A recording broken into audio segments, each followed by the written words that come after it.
So the name of this next work is just Self-Portrait, and it's located in Florence, Italy, in the Uffizi. The artist responsible for the work is Adolfo de Carolis, and he's Italian. The medium of work is India ink tempera on paper, and the period of work is post-impressionism. However, within the Uffizi website, it said that it's a neo-early Renaissance. I was seeing a lot of different periods of like eras of art for Carolis. He fits into like a lot of different categories. Historical relevance is that Carolis found the In Arte Libertas, which is a society opposed to the official styles promoted by the academics and critics. Thus, he created a style in which I believe is very different from, at least a lot different from the neo-early Renaissance.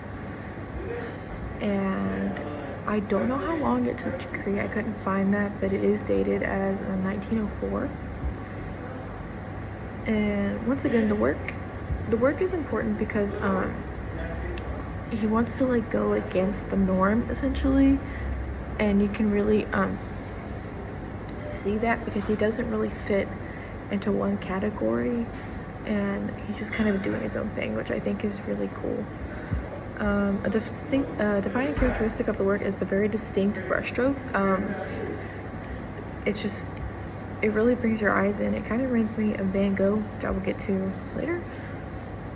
And the historical contributions of the artist is that Carolis is considered the father of modern woodcut, and he dabbled into like several artistic like pathways: painting, interior design, wood engraving, illustrator, and photography. He was just doing everything.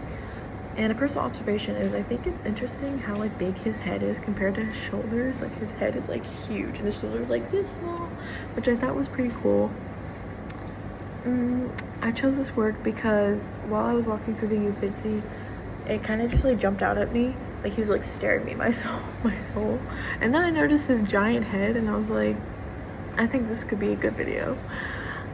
And how does it compare to other works within the period? Like I said, I don't exactly know the period, and even within the other works of the several periods that he could be in, he doesn't really fit into one category.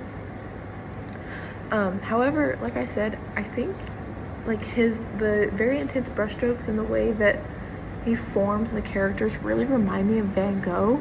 I will put like a picture over here and kind of like show you